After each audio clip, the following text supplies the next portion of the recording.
2027 ની અંદર મુખ્યમંત્રીની ચૂંટણી આવી રહી છે. ગોપાલ ઇટાલિયા, ચૈતર વસાવા, રાજુ કરપડા, જિગ્નેશ મેવાણી કે હર્ષભાઈ સંઘવી કોણ બનશે ગુજરાતના આવનારા ટાઈમના મુખ્યમંત્રી? તમને બધા લોકોના વિડીયોની અંદર બતાવવા જઈ રહ્યો છું. નમસ્કાર મિત્રો, એક નવા વિડીયોમાં તમારું સ્વાગત છે. જે આ મિત્રો વાત કીધો તમે બધા લોકોએ જે રીતે જોયું ભાઈઓ, ગુજરાતની અંદર 2027 ની અંદર મુખ્યમંત્રીની ચૂંટણી આવી રહી છે. આ ચૂંટણીની અંદર આપ પાર્ટીના નેતાઓ પણ મેદાનમાં છે, કોંગ્રેસના નેતાઓ પણ મેદાનમાં છે અને ભાજપના નેતાઓ તો ઓલરેડી ઘણા ટાઈમથી મેદાનમાં જ ચાલી આવ્યા છે. પરંતુ વાત રહી ભાઈ કોણ ગુજરાતની અંદર 2027 ની અંદર મુખ્યમંત્રી બનશે. સૌ પ્રથમ આપણે વાત કરીએ, ગુજરાતની અંદર જો કોંગ્રેસની સરકાર બને, જિગ્નેશભાઈ મેવાણી કેવડું મોટું નામ છે.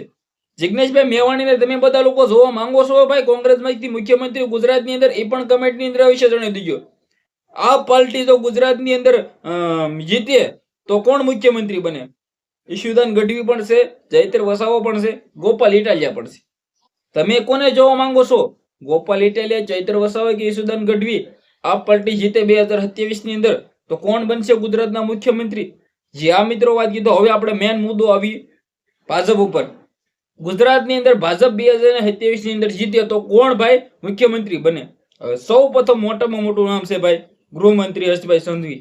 કારણ કે ગૃહમંત્રી હર્ષભાઈ સંઘવી 2027 ની અંદર મુખ્યમંત્રી બની રહ્યા છે આવું મને દેખાઈ રહ્યું છે. રાજુભાઈ કરપડા હાલ જ પાર્ટી બદલી છે, આપમાંથી ભાજપમાં ગયા છે.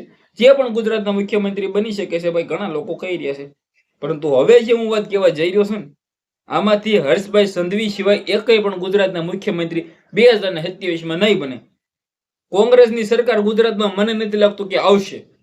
આપ પાર્ટીની સરકાર મને નથી લાગતું કે ગુજરાતની અંદર આવશે. ભાજપ જીતશે, ભાજપમાંથી જે ગૃહમંત્રી છે એ હર્ષભાઈ સંઘવી છે એ મુખ્યમંત્રી બનશે. આમાં રાજુભાઈ કરપડા પણ દૂર દૂરથી કઈ પણ જગ્યાએ મુખ્યમંત્રી દેખાઈ રહ્યા નથી. પરંતુ ભવિષ્યમાં તો વિચારીએ ને, તો આ પાર્ટી ભવિષ્યમાં ગુજરાતમાં આવે ને તો મુખ્યમંત્રી ગોપાલ ઇટાલિયા કે ચૈતર વસાવા બની શકે. ભવિષ્યમાં કોંગ્રેસની સરકાર ગુજરાતમાં આવે ને તો જિગ્નેશભાઈ મેવાણી સારું એવું નામ છે. પરંતુ તમે બધા લોકો શું કહેશો? તમારી શું રાય છે? જે પણ હોય કમેન્ટ ની અંદર વિશે અને વિડીયો શેર કરો, ફોલો કરો, સબસ્ક્રાઇબ કરો. આજના વિડીયોમાં આટલી જ માહિતી. આપણે એક નવો વિડીયો મળી ત્યાં સુધી બધા લોકોને દિલથી ધન્યવાદ. જય હિન્દ, જય ભારત.